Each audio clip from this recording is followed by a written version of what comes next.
Hello and welcome to this special show on Rajya Sabha Television. I am Vishal Dahiya, and here we take a stock of all the developments with respect to India's fight against COVID-19. Now, there's been a lot of talk about vaccine development, and there are several vaccine candidates on which work is going on. The Drug Controller General of India, that is DCGI, has given approval to a set of vaccine candidates, and one of them is Zycov-D, which is being developed by Zydus Cadila. Now, today we're going to talk about this particular vaccine, how it has been developed, in which stage is it right now, and how much time will it take for this vaccine to reach the masses as well. So let me begin the show and let me start by introducing the guests first. We have with us Mr. Pankaj Patel. He is the chairman of Zydus Cadila, the company which has developed this particular vaccine candidate. We also have with us Professor Y.K. Gupta. He is a well-known pharmacologist and he was also the head of pharmacology department in All India Institute of Medical Sciences. We also have with us Dr. Shahid Zamil, a well-known virologist and CEO of Wellcome Trust DBT India Alliance. Welcome all of you gentlemen to Rajya Sabha TV. Let me begin with you, Mr. Patel, and let's start by knowing a bit more about Zycov-D. So this vaccine development came into our mind when we saw this crisis of COVID coming into the world. So somewhere in early March, we started our work on development of this COVID vaccine. So this is the DNA vaccine. And we have basically taken 4 different epitopes from the virus and cloned them into E. coli. We looked at expressing the antigen and then saw the 4 different antigen, 4 different expression from 4 different cloning which we had done. We found the right clone which could give us a good immunogenicity and also good productivity. And then based on that, we developed this vaccine.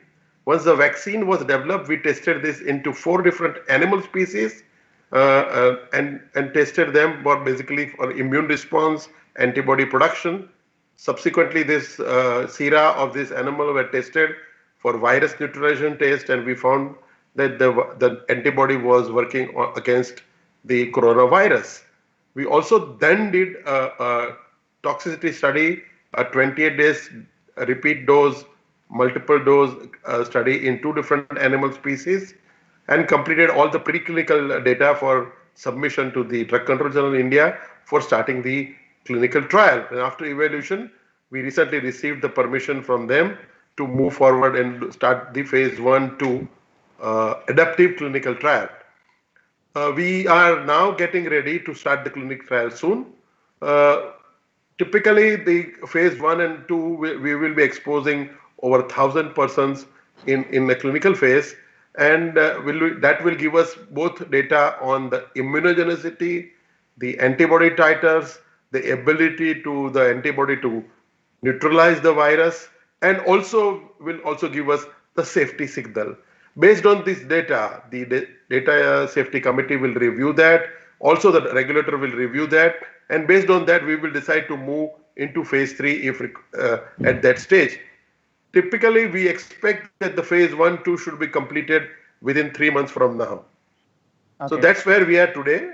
We are still at just beginning our clinical study. We will have to see the clinical results. And as we move forward in clinical trial and find the clinical result, we will be able to tell more. At this moment, because of the animal data, we are highly encouraged to move into clinical phase. Okay, so animal trials have been, highly successful as you're pointing out, and we'll have to wait for at least 3 months before these 2 phases of human clinical trials are over before we get to know as to the potency of this particular vaccine candidate. Let me now bring in Dr. Shahid Zamil here and Professor Y.K. Gupta as well. Dr. Zamil, you first on this particular vaccine and the details which have been shared by Mr. Patel here in terms of how this was developed and the way it has moved ahead. Well, first of all, I would like to use this medium to congratulate Mr. Patel and Zydus Cadila for this very important and useful development. DNA vaccines, I will give you the pros and cons. The pro is that DNA vaccines are relatively simpler to make, and they are more stable than a protein vaccine or a RNA vaccine. The biggest con is that so far there is not a single DNA vaccine that has been approved for human use. So that will be a challenge, I think, going forward. But in a way, I guess Zydus Cadila will be a trailblazer in this, and we wish them all the luck. Okay. Okay. Professor Gupta, your views on that? Initial views on ZyCoV-D? I think this is a very encouraging to see that DCGI has given approval for phase 1 and phase 2 clinical trial for 2 Indian pharmaceuticals. One is ICMR and Bharat Biotech, and other one is Zydus, ZyCoV-D. And India has been supplying the vaccines almost 60% to UNICEF and entire world. And this is the strength of the country. As far as the COVID-19 is concerned, we are looking for a vaccine which will be effective against the COVID-19, as well as which should have a possibility, or the platform should have a potential that if there is a mutation takes place, it should also take care of. The animal toxicity, as Pankaj Bhai has mentioned, has been done in both the cases, and there has been no safety concern. The multiple species have shown that this is safe, well tolerated, and immunogenic. And further development has to be seen. And the most important thing, particularly in Indian context, would be that we have to take care of its transportation, its formation to meet the entire country, and therefore maybe multiple companies coming together is a synergy approach. It has to be heat stable, because cold chain is sometimes a problem, and of course the clinical trial with the strong DSMB will ensure safety and the efficacy, and the entire world and the entire population of the country is looking for these vaccines to be available as fast as possible. The Indian Council of Medical Research has also made all possible effort to reduce all possible hurdles so that the trials can be as smooth, as faster as possible. Okay. Mr. Patel, let's bring in the point which has been raised by Dr. Zamil here with regards to specifically DNA vaccine. So how big a challenge you believe will it be from here onwards? All factors must have been considered by you and your team there. So first of all, thank you very much, Professor Zamil, for congratulating me and Dr. Gupta also. I think it's true that there is not a single DNA vaccine yet approved in the world.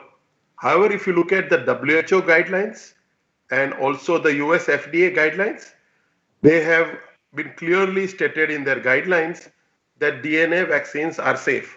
Because what happened is earlier time, when the SARS virus was here and the MERS virus was here, the DNA vaccines were developed, and then DNA vaccine was then moved up to phase 2. Fortunately for all of us, these problem went away, and that's why it never reached to a stage where we had a full-fledged vaccine. So given that there is a reasonable data available in public domain by different researchers across the world of use of DNA vaccine, the DNA vaccine has 2 advantages. First is it is stable. It is stable, so it can be transported very easily, particularly in a country like India, number 1. Number 2, it doesn't use adjuvant. So as a result, typical problem which people get because of pain after the injections and things like that would be definitely much lower. The third is, and very important, which Professor Gupta raised the issue, is about the virus getting mutated. Since this is a recombinant vaccine, and once the platform is established, if there are tomorrow going to be a mutation of the virus, we should be able to move very quickly to bring in a follow-on vaccine in a very, very short period. Because that typically happens into a virus vaccine. For example, in flu, every year the flu virus keep on changing, and we produce flu vaccine in India, and every year we have a different flu strain because of the fact that the virus has mutated, and we always bring out newer vaccine every year with that, because the platform is established, safety is established. Now what you need is certain data to be generated to have the vaccine on the market, which is a global practice. And I think if that is, I hope the mutation problem do not come, but if that come, we believe that we have capability to do so. The last point which I see as an advantage is this is produced in a normal vaccine manufacturing facility. So we do not require a BSA class 3 facility to produce this vaccine. So more than one companies in India and outside India can produce the vaccine. And finally, some of the vaccines which are currently in the world in an advanced stage of clinical development are also DNA vaccine. So by the time our vaccine reaches to that stage, there will be global data available about whether the DNA vaccine should be used or not used. Okay. So I think that broadly. Dr. Zamil, your views on that in terms of DNA vaccine aspect, which you were talking about earlier. Mr. Patel seems to have clarified there, and also the fact that there is a lot of work which has been done on DNA vaccines earlier also. No, I agree with him, and I must qualify my earlier statement to say that while there are no approvals for DNA vaccines in humans, DNA vaccines have been approved for animal use, for veterinary use. So there is definitely experience of that. Since there is very little published on the COVID DNA vaccine so far, there are obviously questions as far as how long the immune response will last, what is the strength of the immune response. And I think those are questions that will be there for any vaccine at this point. And we will look forward to good data on this. And as Pankaj Bhai just said, there are other vaccines. For example, the Inovio vaccine, I think, is the one that has moved into phase 2 already in US. So there will be global data, and we'll look forward to good news and good data from here as well. Okay, definitely. It'll be all based on the data, and the data will come in as and when the phases of human trials proceed. Let me bring you again, Mr. Patel, and this time on the aspect which Professor Gupta also pointed out in his initial comment, and all of us know that India has now emerged as one of a significant vaccine manufacturing hubs, and your company is at the cornerstone of it. In fact, we saw during swine flu pandemic as well in way back in 2010 that your company came up with a particular vaccine. So how easy or how difficult it is with the vaccine manufacturing ecosystem in India here? So I think very important, I think Professor Gupta just mentioned that India supplies to UNICEF and the world more than 60% of the global requirement of the vaccine. So I think over a period, there are a number of manufacturers of vaccine in India who have capability to produce vaccine. We have the capacity, plants, and trained manpower to produce vaccine. We also understand the vaccine science very well. Both our regulators know it very well, and also the industry knows very well. So I think India is poised to be making vaccines, and I think that's what ultimately is going to happen. It's not only that maybe there is another vaccine which might be great vaccine and that could be approved, but it will ultimately come to India for production, because the fact is the capacity to produce lies in India, and that's why India has a very important role to play as far as COVID vaccine is concerned. Okay. One important aspect here, Dr. Zamil, since you spoke about the basic questions which everybody will be looking for answers to, is how long will the effect of the vaccine will be? So what's the ideal timeline which we might be looking at here in terms of vaccine candidates which are being developed vis-a-vis their effects? Well, vaccines have to be tested for at least, they should show immunogenicity, they should show neutralizing ability for at least a few months, if not years. but it's very hard to predict at this stage. If you even look at other vaccines that have been licensed, some vaccines you give it once in the lifetime, you get lifelong immunity. For others, you need a booster every 5 years. Some, like the flu vaccine, you have to take a flu shot every year. So it's very hard to predict, and it's really not a science that we understand very well. So it has to be done. And if I may say so, in COVID, we are seeing something very strange happening. That people who are asymptomatic and people who show very mild infection uh, produce very poor quality antibodies. Only people who get severe disease produce strong antibodies. And even in those people, we don't yet know how long those antibodies will last, because many people are losing track of the fact that this disease is only a 6-month-old disease. We don't really have enough time to really follow people, even those who are getting very sick. So all these are areas that are very quickly developing, and we must keep an eye on them and hope for the best. Okay. Professor Gupta, your views on that aspect? I think what you asked is a fundamental three things which I put it for vaccine. Number one is efficacy of a vaccine. And as Dr. Zamil has mentioned, efficacy, you said what can be the ideal. I would say ideal would be lifelong, which is very difficult to see. And we can never predict so easily that what would be whether it will last for 3 months, 6 months, 1 year, 3 years, 5 years. That can only be assessed when you do a study, and then when you see a challenge, and then you see the titer. The titer should be such which can neutralize the antigen when there is, and therefore the memory of immune system is an important issue here, and that will be very difficult to forecast this. But we believe that this should have a reasonable memory, and that should be at least 3 to 6 months, or maybe a year would be better.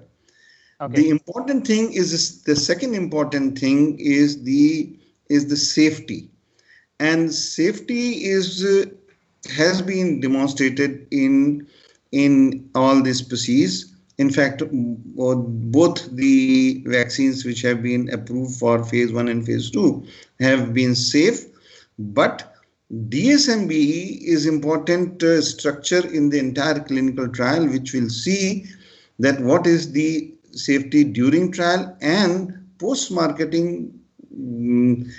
Very strong follow-up would be important. The third thing, safety, efficacy, and applicability in the public health system. That is, whether we will be able to manufacture sufficient amount of vaccine to meet the entire population. And therefore, I said, it may be a consortium of 2 or 3 or more manufacturers who can produce the different vaccines, and that will meet the need of the country and maybe even the outside country. When you say the second part in the public health system is the transportation or the storage, the ease is an important issue, because if there is a thermal breakup or the cold chain breaks, which may happen sometimes, the vaccine which has a temperature stability or thermostable would score better. Okay. Mr. Patel, your views on the safety and efficacy part, specifically with respect to ZyCoV-D. Obviously, in terms of efficacy or how long will it be effective, we'll get to know after the trials are over. But in terms of expectations, based on the data which your company or your team already has? See, I think it's very difficult to predict. So I don't think it will be appropriate for anyone to comment on how long the efficacy will be there unless we have done a human study. So the question would be very clear. We will have to give the vaccine, and we will have to actually do a follow-up post-vaccine to make sure that at least there is a reasonable period of time for which there is protection provided by the vaccine. And I don't think before that there is no need to have a vaccine, because you don't want a vaccine which you give and after 1 month again you have to give again, and after 1 month you have to give again. You cannot take 12 doses of vaccine in a year. Ultimately it has to be preferably long, but at least minimum 6 months to 1 year required to see that whether the vaccine at least provide that kind of protection. Otherwise, it will not serve any purpose of prevention, because ultimately vaccine is required for prevention.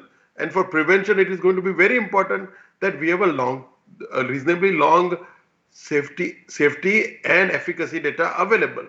And that's why we need to do phase 2, phase 1, phase 2, and thereafter phase 3 study, follow up the people who are recruited in this study and measure and find out what actually happens, and that will tell us that. So I think it is very early for us to really start building castles, actually, in my opinion. My opinion is we are all moving on a scientific path, and we'll follow, and we will only do the right science, which is good for the people of India and the world.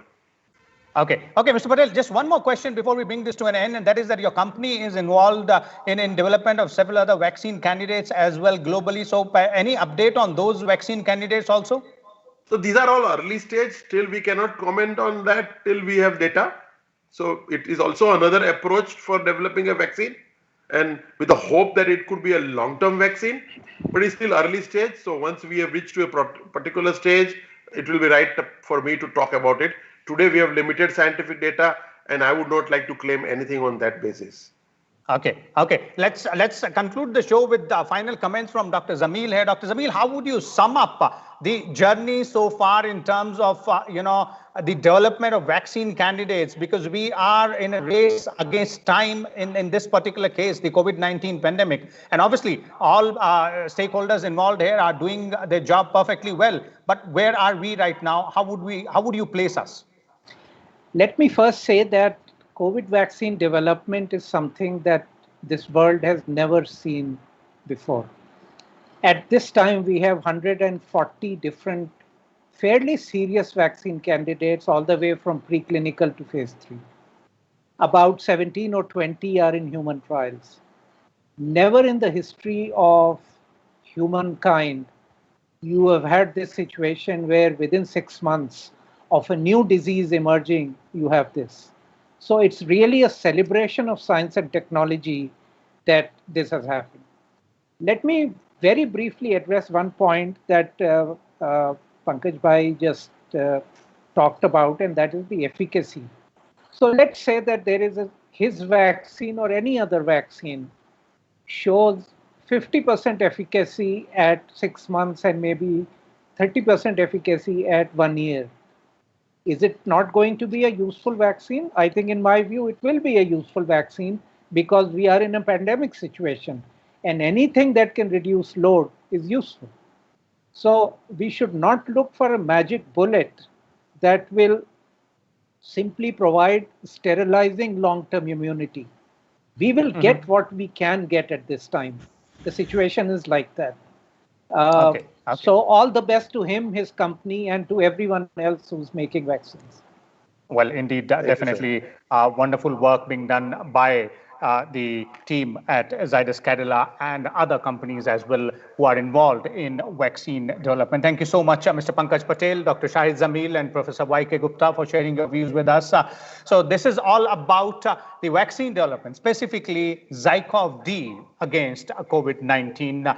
The development so far has moved into human trial, clinical trial stage, phase 1 and phase 2, which, as Mr. Patel pointed out, will take at least 3 months. And after that, there will be phase 3 as well, when we'll get to know whether or not this particular vaccine candidate is effective and how effective in terms of timeline as well. We'll keep bringing you all the details with respect to developments on COVID-19 and India's fight against this pandemic. Keep watching Rajya Sabha Television. Thank you. Thank you. Thank you very much.